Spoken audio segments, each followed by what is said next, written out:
Y bueno, bueno,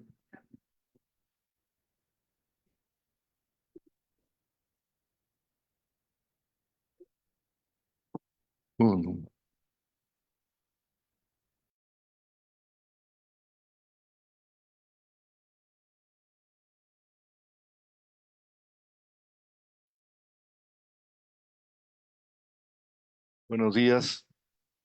buenos días a todos.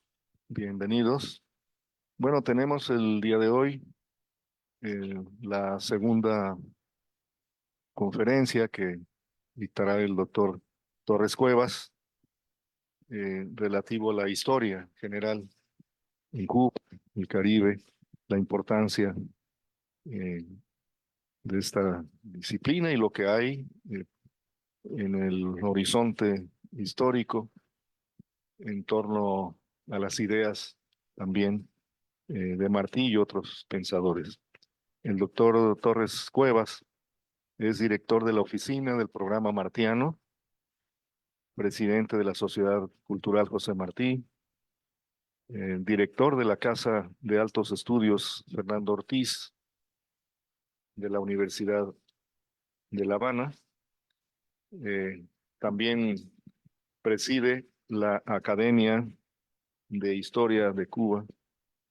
Es doctor en Ciencias Históricas. No voy a hacer la lista larga de publicaciones, pero tiene más de 20 libros y muchos artículos publicados en revistas nacionales y extranjeras.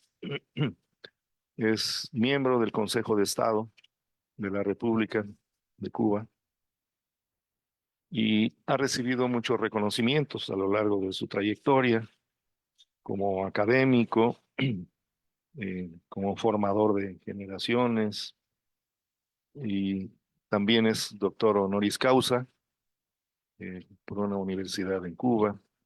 Así que creo que esto nos da un perfil del profesor doctor Eduardo Torres Cuevas, a quien le agradecemos su disposición a estar aquí y participar en estas actividades en la Universidad de Guadalajara. Algunos que están presentes estuvieron el día de ayer, ya tuvieron esa experiencia eh, de tener un intercambio con el doctor. Al final de sus palabras, de su conferencia, habrá una oportunidad también de intercambiar con preguntas o algún comentario. Así que bienvenido, doctor, y es suyo el micrófono. Bueno, ante todo, muchas gracias. Sobre todo a todos ustedes por dedicar una parte de su tiempo a compartirlo conmigo y con estas ideas que vamos a manejar. Ayer disfruté mucho el encuentro. Hubo una agitación final. Qué lástima que no tuvimos todo el tiempo para hablar. Pero bueno, lo mejor es que nos sentimos en un colectivo de profesores muy profesionales y muy vinculados a todas estas inquietudes que tenemos todos los hombres que de un modo u otro nos movemos en el campo de las ciencias sociales hoy. La conferencia de hoy, por lo que entendí que me pedían, es como una visión de la evolución de la historia de Cuba, no tanto de la historia de los acontecimientos, sino de la historia de la historia. Y cómo ha evolucionado los estudios históricos en Cuba, cuál es el tema hoy o los temas hoy más actuales, más cercanos. Lo primero que quiero decir es que la historia de Cuba está muy unida a la historia de México por razones múltiples. Cuando buscamos los primeros libros que hablan de la historia de Cuba, son los mismos que buscan ustedes. Los libros de los primeros cronistas de Indias, Herrera y Tordesillas, Bernal Díaz del Castillo, etcétera. Y muchos de esos relatos parten de la intención primero de Velázquez. Diego Velázquez, gobernador de Cuba, y después de Hernán Cortés, y después de los que le siguieron y le antecedieron, desde Cuba iniciar la conquista del continente. Por tanto, ahí no voy a detenerme, pero ahí hay un amplio campo en el cual se relacionan este espacio. También se relaciona en el sentido de la evangelización o la conquista espiritual. El padre Fray Bartolomé de las Casas escribe su primero defensa de los indios, los memoriales famosos, desde Cuba, antes de haber venido a México. Pero toda la polémica de él con Fray Toribio de Motolinia, no sé si ustedes le dicen, le dan la misma acentuación entre dominicos y franciscanos, es cómo evangelizar. Y esto es muy importante para el desarrollo de las mentalidades. No es solo el desarrollo de la conquista material, sino también el desarrollo de la conquista espiritual. Amplio campo a debatir, pero dentro de la propia iglesia hubo tendencia. La tendencia de los dominicos, la tendencia de los franciscanos y la tendencia de la jerarquía eclesiástica. Es un amplio campo que nos da un espacio común, porque sobre todo en el siglo XVII, durante un periodo, la isla de Cuba estuvo supeditada al virreinato de la Nueva España. Y en otros múltiples acontecimientos hubo una relación también entre ambas partes. Lo más interesante es cuando ya a partir del siglo XVIII se empieza a hacer la historia desde América. Ya no son los cronistas, ya no es Bernal Díaz del Castillo, siempre menciono mucho a Bernal Díaz del Castillo porque fue más cercano a todo este proceso, porque Herrera y Tordesillas, escribieron más desde España. Bernal Díaz del Castillo y las casas escriben desde América. Lo interesante de las casas es que ya en sus obras, incluso una de sus obras señala de no publicarla, de no pasara un buen tiempo. Lo interesante de las casas en particular es que ella escribe desde América, no desde España. Ella escribe con conocimiento de América y ya está identificado con los problemas de América.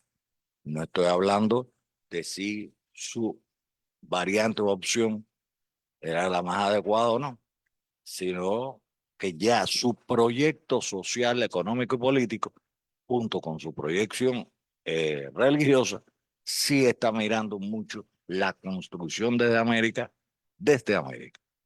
La polémica es todo lo que eh, viene de su visión del indio, el tema de la catequización, etc. Ahora, en el caso de Cuba, el siglo XVIII es el siglo de los primeros historiadores. En el siglo XVIII hay tres grandes historiadores nacidos en la isla. Bueno, uno no nació en la isla, pero es caribeño. Y más que todo es antillano, porque nosotros usábamos siempre el concepto de antillano. Y de buena a primera nos los cambiaron y le pusieron caribeño. Y entonces, de que éramos las Antillas mayores y las Antillas menores, ahora son todos caribeños. En fin, así es la vida y la historia. Va cambiando, etc. Pero esos cambios también tienen su sentido y su contenido. En el caso del siglo XVIII, la primera historia de Cuba la escribe el obispo Pedro Agustín Morel de Santa Cruz, que tiene la característica de ser el primer obispo nacido en América que ocupa la diócesis de Cuba. Él es, bueno, de la española, es decir, de República Dominicana hoy, y de muy joven pasa a Cuba. Está un tiempo en Nicaragua y finalmente asume el obispado de Cuba, primero como deán y después como obispo. Y él escribe una obra basada en toda la información y en algo muy particular, y es el único que visita toda la isla de Cuba y toma nota de todos los lugares, hace rectificaciones geográficas. Bueno, es realmente un científico al lado de su función como obispo. Yo publiqué en tanto la visita pastoral como el libro que él deja, no se publica en su época, pero estaba en la Sociedad Económica de Amigos del País, que se llama Historia de la Isla y Catedral de Cuba. Es una obra monumental no por la extensión, sino por el conocimiento que ofrece el siglo XVIII. Va desde el tipo de construcciones, las iglesias que hay, las fábricas donde hay tejares, bueno, entre todos los detalles. Y sobre todo las leyendas populares que había en esa época.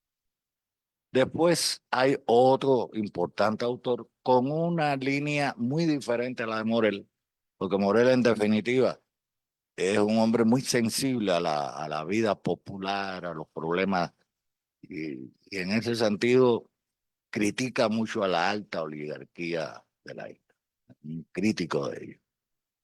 Incluso interviene en varias sublevaciones de los juegueros, de los mineros, a favor de ellos. Pero este otro autor llamado Arrate, José Martín Félix de Arrate. Arrate es uno de los más importantes miembros del Cabildo de La Habana, uno de los más importantes oligarcas, bueno, oligarca no es la palabra, pero sí de los hombres de mayor poder en la ciudad de La Habana, y escribe un libro que se llama Llave del Nuevo Mundo, Antemural de las Indias Occidentales. Y se centra fundamentalmente en La Habana. La diferencia entre Morel y Arrate es esa. Morel es un hombre que ve Cuba en su conjunto. Para Arrate, Cuba es La Habana. Y lo demás entra en la cuenta menor. Pero al mismo tiempo es el que más da la visión de lo que es realmente esa oligarquía habanera, esclavista, y en una proyección sobre todo de la relación con el resto de América y del mundo como puerto escala. Y el tercero es Urrutia.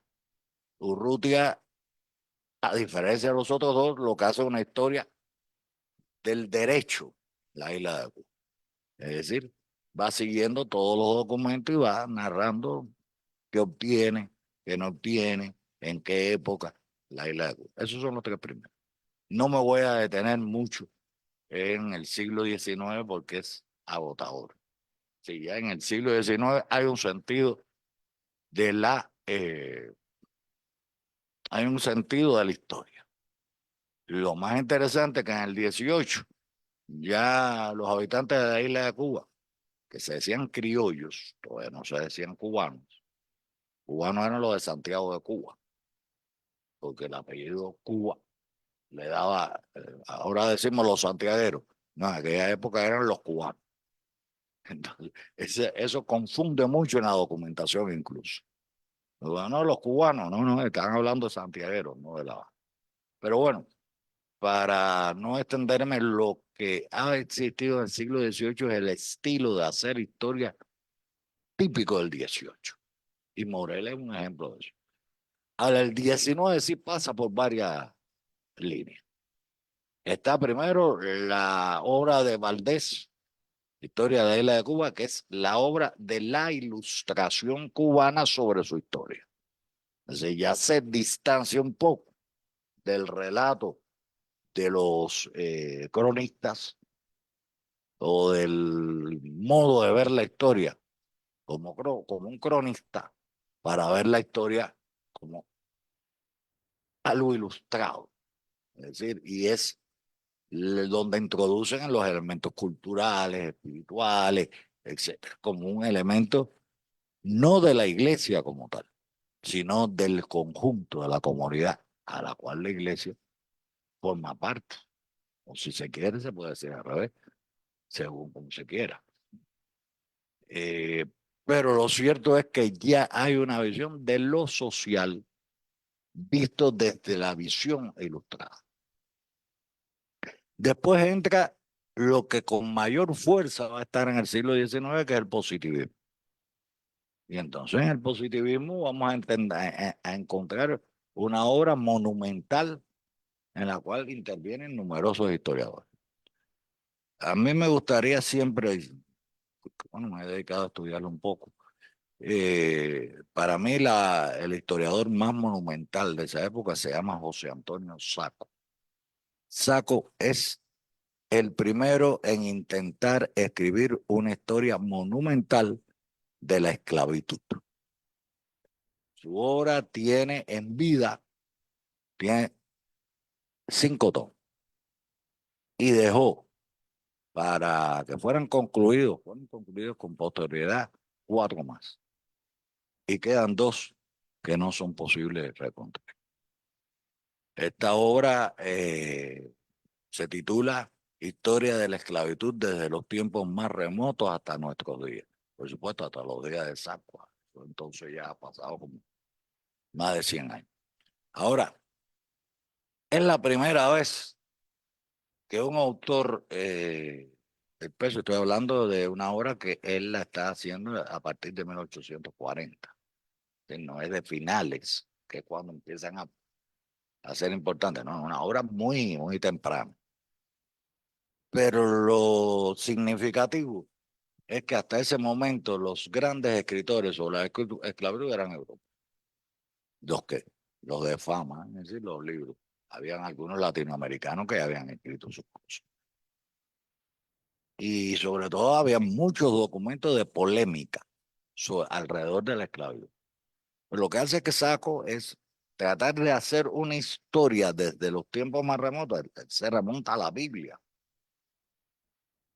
Y ahí entraríamos al tema de los mitos y realidad. ¿Sí? Pero bueno, toma toda referencia a la esclavitud. Y lo interesante en todo el proceso es que es el primero que hace una historia de la esclavitud desde América. Incluso él deja muy clarito porque la obra de él se publica en París. Los 2 primeros tomos son publicados en París y los 2 segundos tomos son publicados en Barcelona. Es decir, los franceses que publicaban en español, en chino, cualquier cosa, pero cometían muchos errores. Y entonces los barceloneses eran los mejores traductores en ese terreno.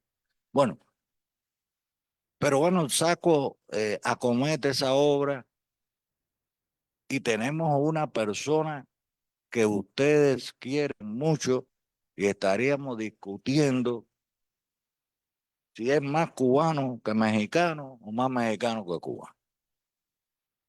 Y además no nació en ninguno de los 2 lados. Para complejizar más el tema. Pero bueno, para nosotros es una figura extraordinaria y para México también. Exactamente. Entonces veo que vamos por un buen ritmo. José María Heredia. Ahora, lo que descubrimos creo que hace como 10 años, quizás 12, es que Heredia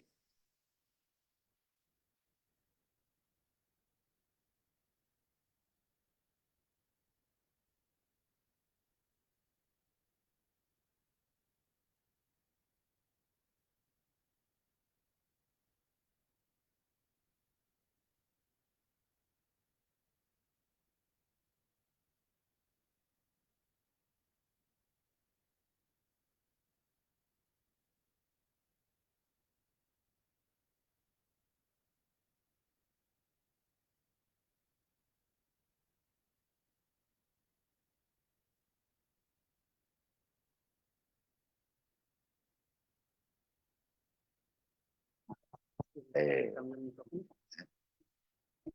la fama. Ah, mira, ahora se ve más.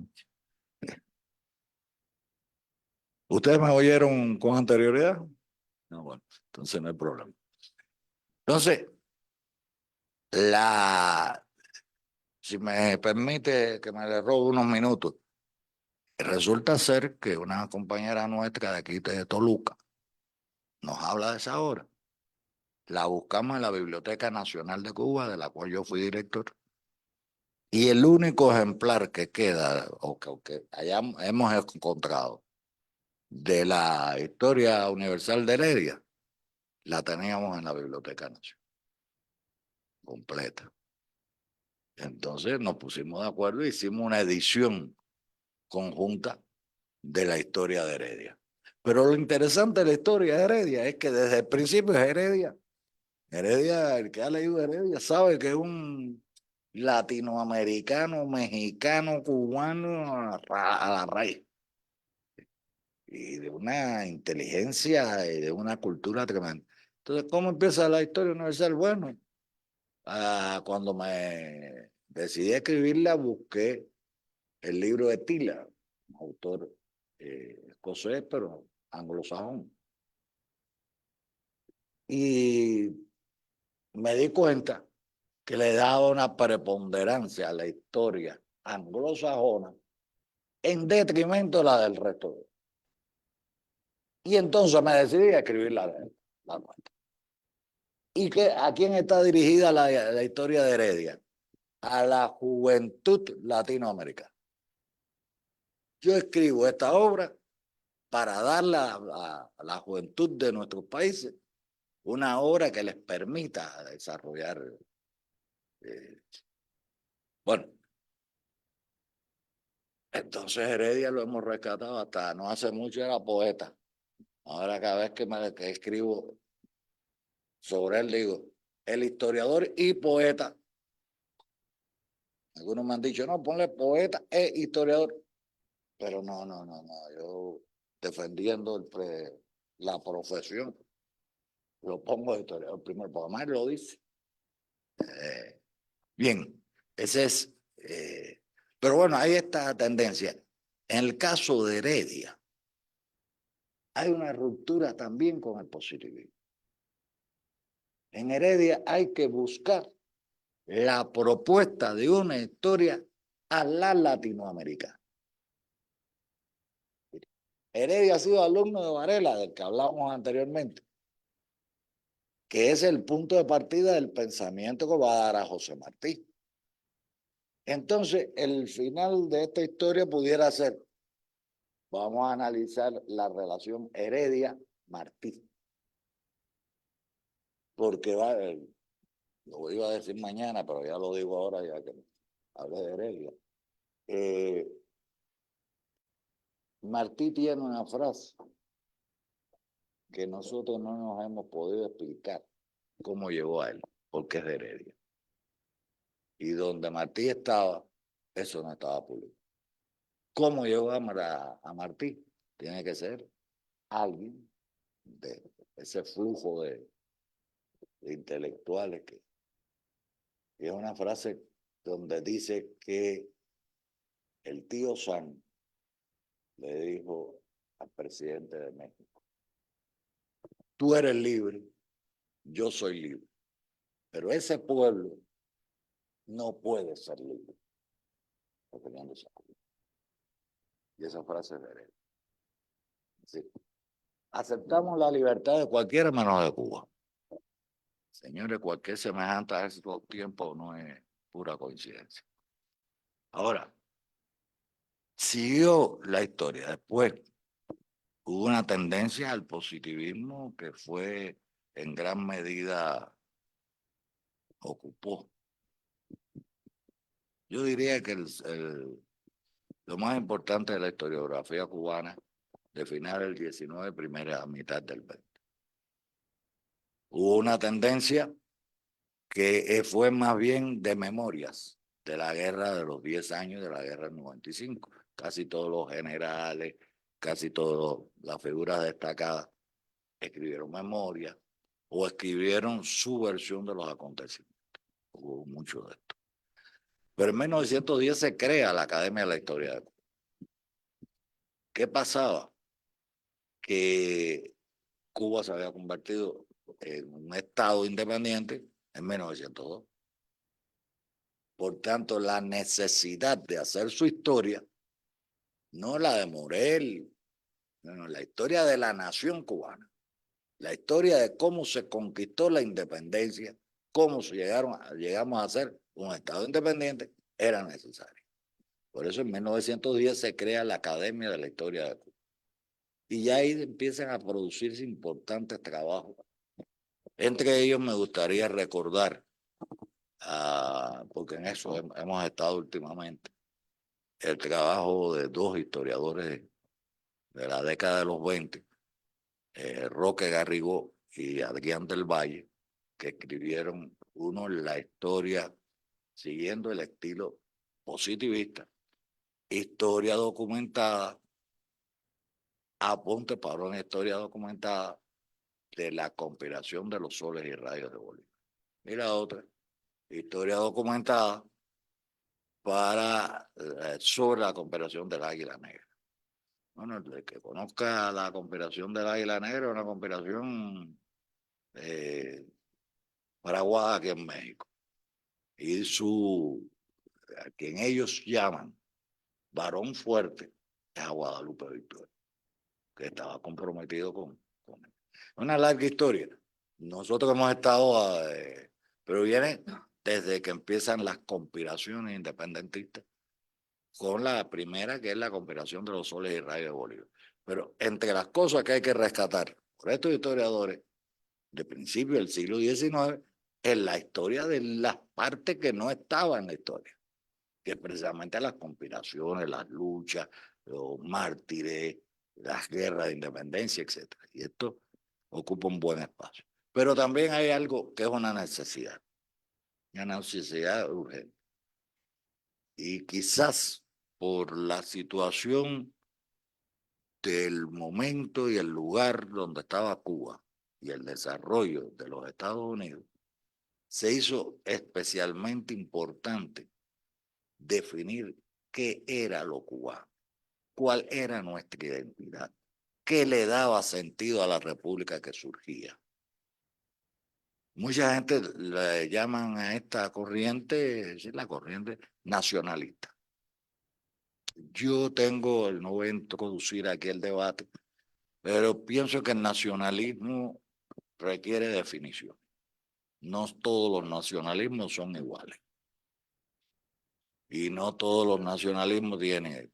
Pero creo que en países como Cuba, más que nacionalistas, lo que hubo es un patriotismo inteligente. El patriotismo para crear una nación. No un nacionalismo que convirtiera esa nación en parte de una polémica de otro tipo. De lo que se trata, y aquí ayer hablaba de eso, es de la idea martiana. Patria humanidad. Patria es unión de intereses, fusión dulcísima y consoladora de amores y esperanzas. Patria es la identificación, ayer lo decía, la fusión, no la unión de todos los miembros de esa patria. Por tanto, era un problema cultural más que un problema político. El problema político era resultado del problema cultural. O asumíamos quiénes éramos todos los que estábamos dentro de esa pequeña isla, o no éramos. Entonces, esa es la raíz por la cual no es a partir del 59 que hay una visión no precisamente nacionalista en el sentido estrecho del nacionalismo, sino una visión cultural amplia de la idea martiana de patria. Ahí tuvimos grandes historiadores. Debo decir que realmente en Cuba había pasión por la historia. Vamos a tener en la Biblioteca Nacional una colección. Todos los periódicos tenían columnas históricas, las revistas publicaban, pero hay determinadas figuras que fueron las que marcaron la corriente historiográfica. Entre ellas, la que yo considero de mayor influencia en todo el desarrollo de la historia en Cuba, es Ramiro Guerra Sánchez. Ramiro Guerra escribió una historia de Cuba, escribió un manual de historia de Cuba, escribió 2 tomos sobre la guerra de independencia, dirigió una colección de 12 tomos que se llama Historia de la Nación Cubana, y sobre todo rompió con el positivismo. Unió la escuela de Cambridge con la tendencia francesa de la Nouvelle Histoire con las tendencias norteamericanas de historia que unían más, iban más hacia la historia económica y la historia social. Puedo decir que Guerra fue el que tuvo una visión más estructural de la historia de Cuba, pero existieron otros 2 importantísimos historiadores, un matrimonio, que fueron Hortensia Pichardo Viñals y Fernando Portuondo del Prado. La historia de Cuba, aparte de las investigaciones, ¿no? Pero la historia de Cuba, Fernando Portuondo tiene 19 ediciones. Vino la revolución y siguió siendo, tanto Ramiro Guerra como Portuondo fueron donde bebimos todos inicialmente. Me quedan otros, pero estoy cortando para poder cumplir con el tiempo y no pasarme. Y Fernando Portuondo escribe lo que para mí, así lo considero, la primera historia pedagógica, la historia para los muchachos él era profesor del Instituto de Segunda Enseñanza de la Víbora, es decir, del bachillerato, después fue profesor de la universidad, pero el libro de él iba directamente a formar a los jóvenes del preuniversitario. Y es un libro de, bueno, hay que describir casi la estructura del libro, donde tiene diferentes tipos de letras según el desarrollo de cada tema o la importancia de ello. Es decir, fue una obra hecha para que todo el que quisiera aprender historia a nivel de bachillerato, de secundaria, yo le voy a decir más, es verdad que era a nivel de bachillerato, pero después lo usamos en la universidad. Muchos muchachos que llegaban a estudiar en otras carreras, a pesar de ser bachilleres, no tenían noción de la historia.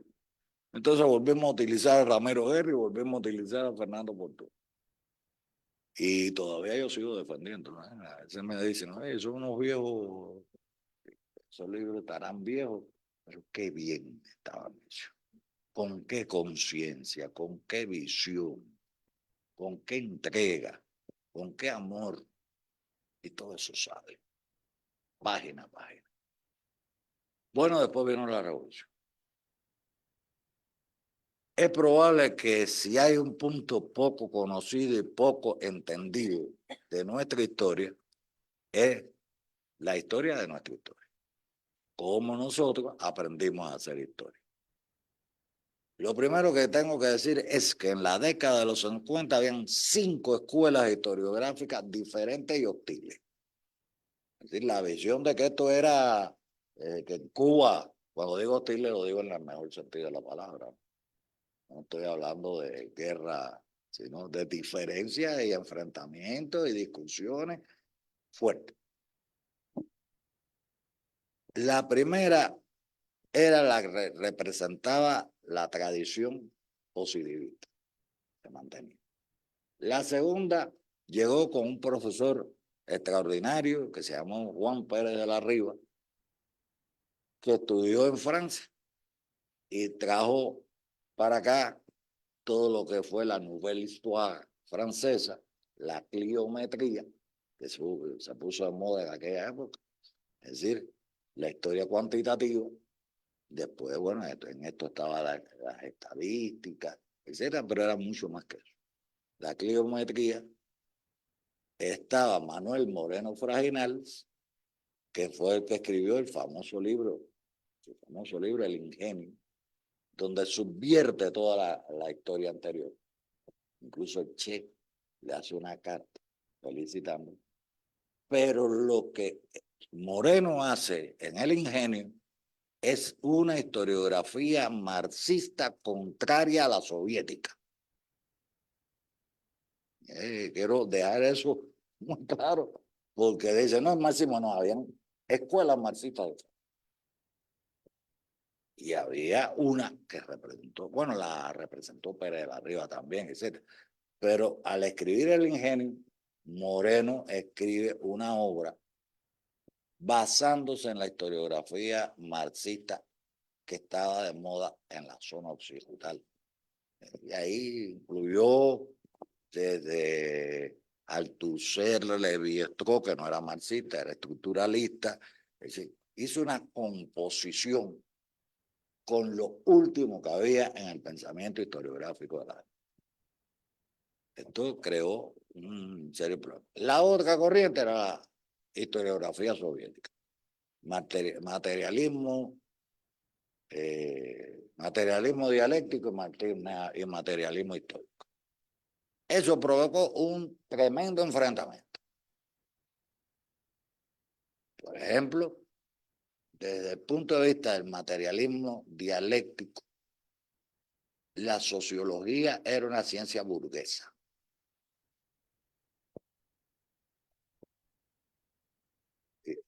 Dos veces se cerró el departamento de sociología de la Universidad de La Habana. Pero 3 veces se abrió. Y hoy hay un departamento de filosofía con una tradición, perdón, de sociología con una tradición. Puse eso como ejemplo, es decir, el debate fue fuerte y rico. Y cuando usted coge, puede darse cuenta de ese debate que está en el trasfondo de muchas de las historiografías cubanas. Nosotros, mi generación, que ya somos la generación de los viejos, ya los muchachos jóvenes nos miran y bueno, yo mismo me miro al espejo y digo, me han pasado los años. Pero lo cierto es que nosotros fuimos los alumnos distinguidos y fuimos parte de los que vivimos el debate. Nos formamos en ese debate. Y por ejemplo, en el caso de, voy a ponerme yo como ejemplo, pero no como una individualidad, sino como parte de un colectivo de gente brillante que defendieron también importantes espacios de la revolución. Pero sobre todo, ¿qué decíamos y qué pensábamos? Crear una escuela cubana de historia.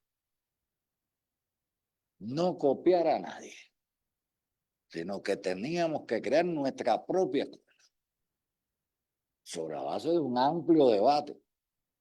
¿En quiénes estaban? Estoy hablando de que del 60, 70. ¿Quiénes estaban en el debate?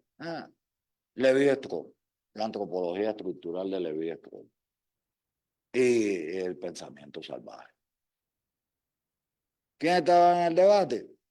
Jean-Paul Sartre y su revista de los tiempos modernos, que estaba publicando a Frantz Fanon. No era una revista, no era una revista que realmente la sentimos como la primera revista europea, pero particularmente francesa, que asumió a la intelectualidad latinoamericana y caribeña. Estaban ahí. Y la revolución ya no era europea, era latinoamericana, en americana y en otra. ¿Qué asumimos también? El funcionalismo. Ahora, cuando estoy diciendo de el neopositivismo, allá publicamos primero el libro de Brodel y después publicamos el libro de Seynovo y Langlois sobre el positivismo. Entonces cada cual empezó a tratar de encontrar su propio método. Y aquello debate, y en las propias horas empezó a surgir esto. Es decir, la historiografía cubana que nosotros asumíamos o queríamos asumir era algo nuevo. Teníamos que superar a nuestros propios maestros, sobre un respeto absoluto a nuestros propios maestros. Porque incluso cuando hablamos del tema del materialismo histórico y dialéctico, no era rechazarlo por rechazarlo, era debatirlo. Son dos cosas distintas. Nosotros vivimos, y creo que en gran medida, hoy cuando hablamos de la Academia de la Historia, nosotros tenemos un núcleo de doctores que tienen una obra importante y que no todos han trabajado con la misma, con el mismo método, vamos a decirlo. Cada uno ha elaborado y han tocado temas muy diversos. Realidades, tenemos vacíos. Realidades, en algunas cosas estamos muy avanzados y en otras no hemos avanzado lo suficiente.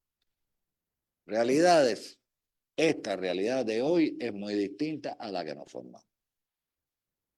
Ya no estamos hablando de lo que vamos a construir, sino lo que hay que evitar que lo desconstruya. Estamos hablando de que lo único que no puede desaparecer es la nacionalidad cubana.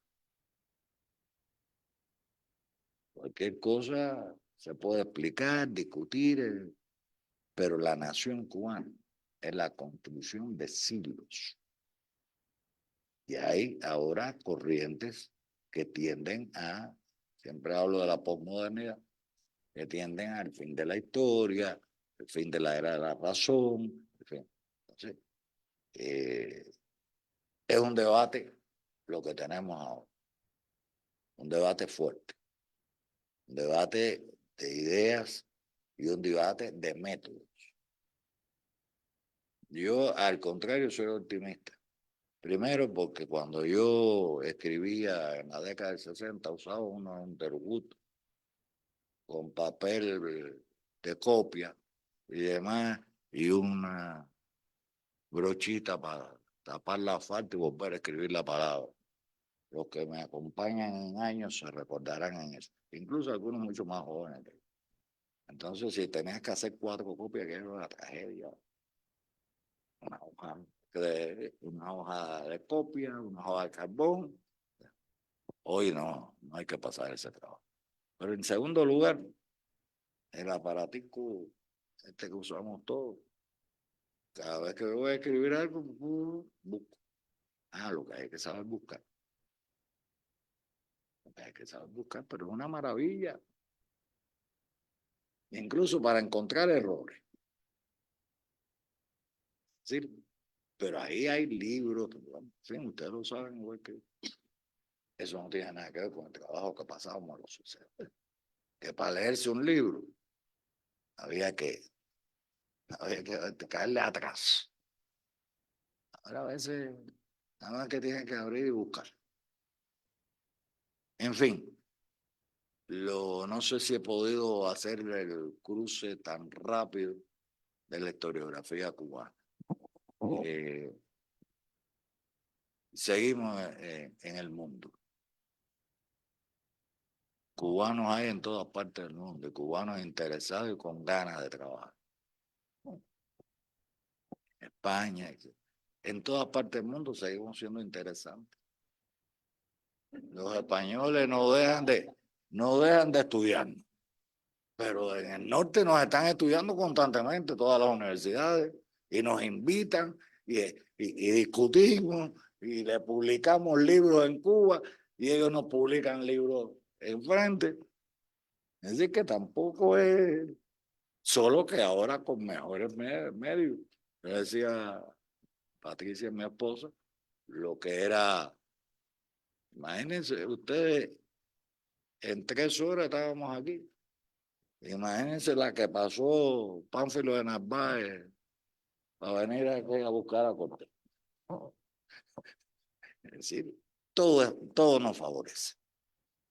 Lo que hay que trabajar, buscar, hallar, crear y dar respuesta a un mundo que siempre fue el problema de cambio de época. Solo que este cambio de época no ha tenido vientos refrescantes, han tenido vientos muy calientes, que casi queman. Entonces no sé si he podido cubrir todo lo que, distinguido amigo. Gracias, doctor.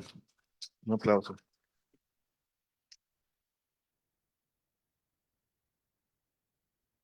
Bien. Bueno, sí, le agradecemos al doctor Torres Cuevas. Solo vamos a dejar un espacio para un par de preguntas del público, bueno, de ustedes. Pero antes les recuerdo que mañana tenemos la tercera sesión en el Instituto José Martí, Avenida Manuel Acuña, 1017. Calle Manuel Acuña, 1017. Mañana. Y ayer que pasamos por ahí, eso es entre paréntesis, recordamos cuánta admiración José Martí tuvo por Manuel Acuña como poeta, ¿no? Y escribió que lo hubiera querido conocer. Bueno, esto es pues parte del trabajo de la Cátedra José Martí, de presentar estos debates, estas propuestas, conocer más la obra de Martí. Ayer les decía que tenemos ya pues una cantidad de cátedras José Martí en muchos países, en muchas universidades. Tenemos una red internacional de cátedras José Martí, en donde Martí ocupa el lugar de la cátedra universitaria. Está ahí. Bueno, preguntas, comentario. ¿Alguien quiera comentar, decir, opinar? Sí, Rubén, profesor Rubén.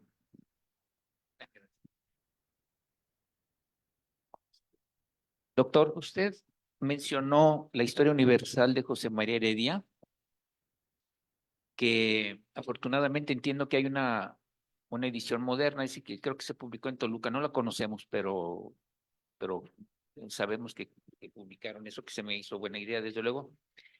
Y a propósito de eso, recuerdo que si usted mencionó que esa historia la preparó por 1832, 34 más o menos José María Heredia, que desde luego era muy joven, porque nos llama la atención José María Heredia. Joven en el 32. Sí. 1832. Exactamente. Pero como son 4 tomos, los primeros salen en el 32 y los últimos en el 34. Bueno, sí, pero previamente publicó un prospecto que se llamó Prospecto de la Historia Universal de Heredia, sí, y eso es muy interesante porque ahí precisamente está hablando del objetivo que va a tener esa obra, sí, y destaco una cita que me llamó mucho la atención, que dice: la historia es uno de los principales objetos de la enseñanza pública. Es decir, la historia no se queda al último, no, debe dársele preferencia. Y dice, ¿por qué? Porque ilustra la moral y la política. Eso es muy importante. Cuando dice ilustra la moral, yo como que entiendo que también es como tendrá un propósito cívico, vamos a decir, para la juventud. Usted mencionó que está dirigido a la juventud. Entonces me hace muy importante que desde esa época tan joven, José María Heredia esté resaltando ese propósito para ese público, sí, y que no se quede atrás la historia, como una disciplina secundaria ni de las últimas. Entonces se me hace muy importante muy visionario para su época y para su juventud. Y por último, nada más quisiera agregar que dice usted no solamente es poeta, también es historiador, sí, pero me lo encuentro también como escritor, es decir, como cuentista, publica en la prensa mexicana por ahí algunos cuentos, en fin, es muy, muy rica esa personalidad, pero qué bueno que lo trae a colación y que lo veremos mañana con más extensión, ¿no? Bueno, te voy a decir, cometí quizás unas cuantas injusticias con Heredia, porque Heredia es poeta, es historiador, es un legislador, miembro del Parlamento mexicano. Propuso una serie de leyes que fueron aprobadas, es decir, en el origen de las estructuras jurídicas y políticas mexicanas. Esta Heredia. Sé que mis amigos de Toluca están recopilando toda esa información y creo que ya sacaron unos libros, me han hablado tengo que verlos. Pero lo que quiero decir es que Heredia es inabarcable, porque me pasa como un poco con Martí. Después tú te preguntas, bueno, ¿cómo Martí pudo con 42 años y Heredia, que muere también con 30 y tantos años? ¿Cómo esos son? Mire, yo a veces he tenido sorpresas en el problema de la edad y la juventud. Martín muere con 42. A veces entre jarana digo, hay hombres que para la historia no envejecen. No hay manera de imaginarse a Martín con 80 años. Martín es un hombre de 42. Y así pasa con alguna figura. Pero hay uno de los más grandes escritores de la esclavitud en Cuba, Francisco de Arango y Parreño. Escribió una obra que todo el mundo la cita como la gran obra clásica del proyecto esclavista. Se llama La agricultura en La Habana y modo de fomentarla, que es una defensa de la esclavitud, pero una defensa de la esclavitud que iba a terminar con la mezcla de raza y la disolución de la esclavitud. Yo siempre me ponía a pensar cuando Arango aquí para escribir esto tuvo que haber tenido una vida, ese es un viejo de 80 años, ¿no? Por lo mínimo. 27 años tenía cuando escribe esa obra monumental. Pero había que ver Hidalgo. A veces nos hemos acostumbrado a que no, cuando hablamos de la historia, no, tiene que ser un viejo. No. 27 años tenía Arango cuando eso. Hay otro caso, el Salvador Cisneros Betancourt, que es una figura importante en eh, la primera constitución mambisa, la constitución de Weimar. Entonces lo pintan con una barba blanca. Él tuvo la fatalidad de llegar a viejo. Y por tanto, todo el mundo lo pone al viejito. Entonces está sentado en Weimar con la barba blanca. Tenía 32 años en Weimar. Y la imagen que hay es la... Entonces, hay mucho de buscar. Porque no los jóvenes, pero si esa gente fueron jóvenes. Perdón, fueron no. Lo mejor de ellos fue cuando eran jóvenes. Entonces muchas veces también te parece que hay que llegar a viejo para ser sabio. No, esos muchachos eran sabios. Cuando yo leí el discurso, para mí Arango tenía por lo menos, bueno, en aquella época se moría temprano, 60 años. Entonces, nada, hay que seguir estudiando Heredia, porque es algo emocionante conocer. Es de esas grandes ausencias. Bueno, no sé si me extendí. Está bien. Gracias. ¿Alguien más? ¿Preguntas? A ver, aprovechemos. Sí, por favor.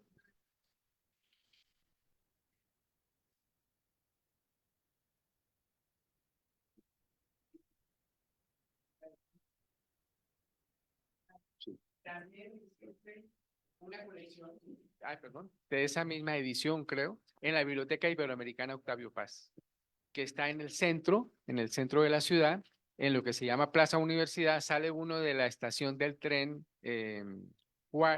Universidad, Plaza Universidad, y ahí está una biblioteca que además es bellísima porque tiene obra de todos y de cada uno de los países de Iberoamérica. Entonces está muy chévere. Bueno, ahí por ejemplo, cuando yo trabajé ahí, los sábados llegaban pues muchos papás con sus niños y siempre me preguntaban, oye, profesor, me decían, no sé por qué, ¿me quiere recomendar algún libro? Y yo siempre decía La Edad de Oro. ¿Por qué?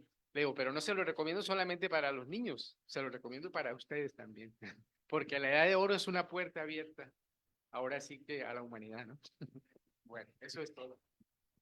Bueno, gracias Fernando. Y ayer comentaba yo que los 27 tomos de esa obra se editó en los años 60 de Martí, está en la biblioteca nuestra del CUSH, pero que todavía no están aquí.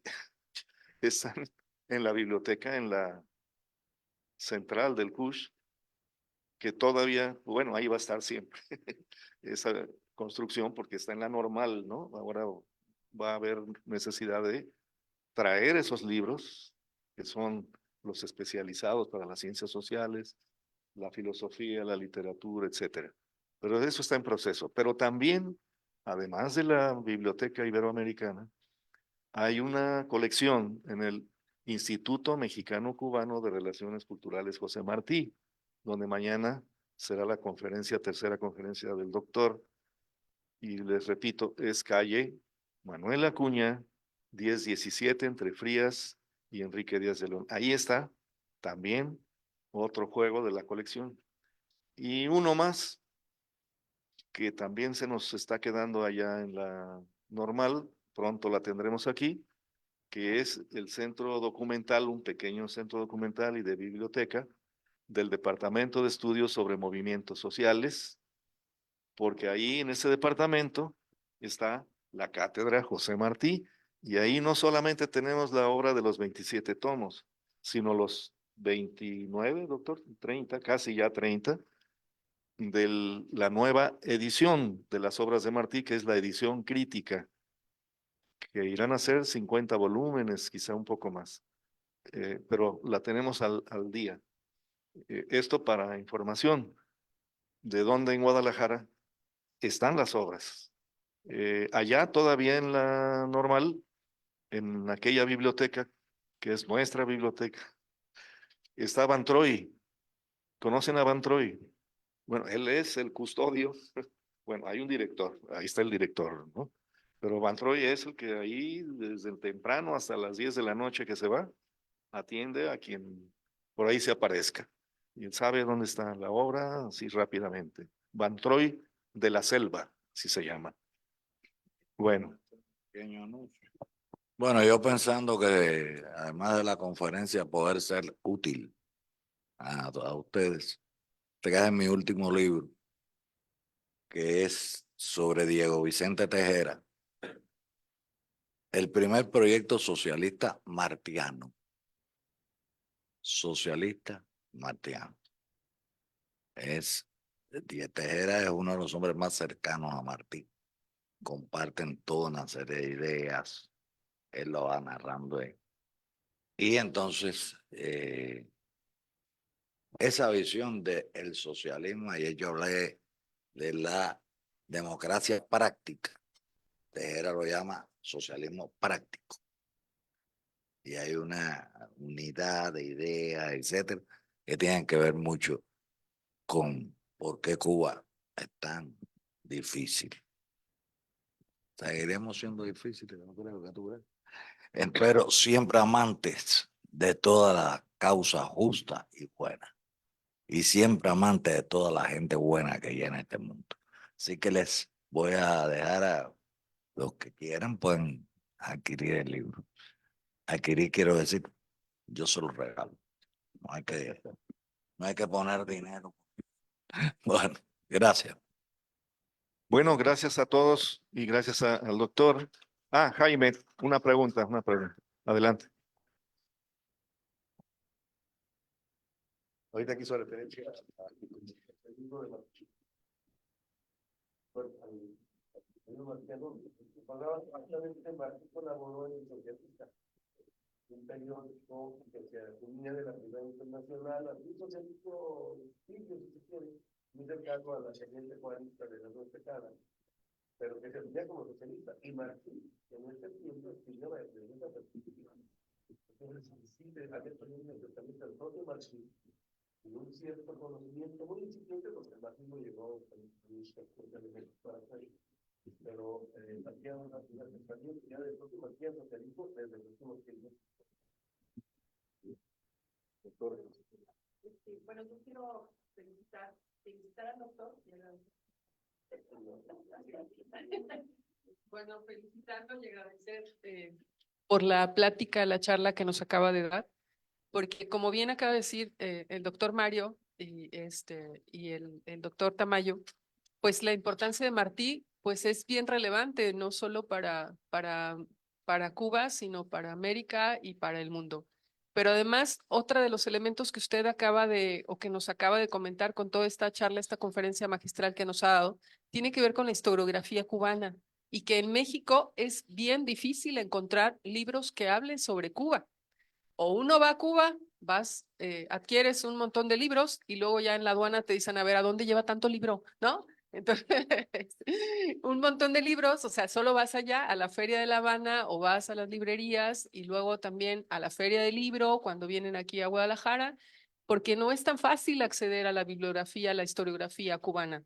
O sea, salvo algunos elementos, algunos libros que son más conocidos, que tienen que ver quizás con la revolución, pero con esta otra historia, estas otras historias pues de Cuba que tienen que ver con el periodo prehispánico, con la época colonial, con la conquista, con la colonización, es bien complicado. Yo estuve trabajando a un cubano, así lo llamé, Francisco Javier de Arriola, que fue alcalde mayor de una villa de Santa María de los Lagos, aquí en Jalisco, o lo que ahora es Jalisco, antes la Nueva Galicia, y para encontrar información sobre él fue sumamente complejo, complicado, y hablar sobre la época colonial también fue bastante complejo, ¿no? Entonces finalmente pude encontrar algo de información, pero él nació en La Habana y duró o sea, en Nueva Galicia, duró prácticamente como unos 30 años que gobernó como alcalde mayor y murió en la villa de Santa María de los Lagos, ¿no?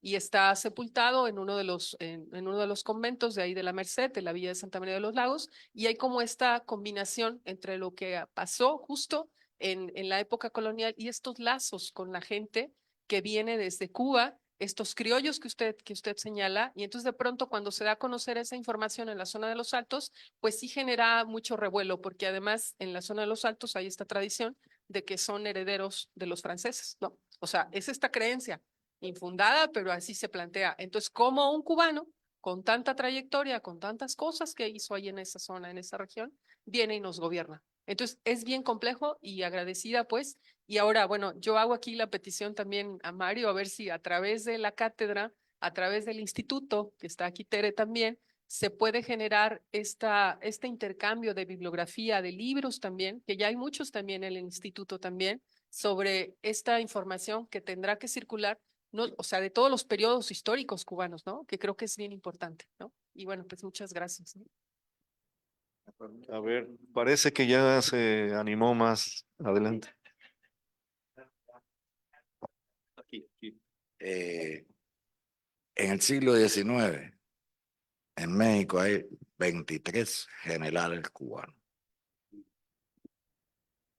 Un colega mío, doctor, bueno, va a ser doctor ahora, René González Barrio, que dirige ahora el centro de Fidel Castro, que tuvo un tiempo aquí en México. Me dice, yo tengo contabilizados 23.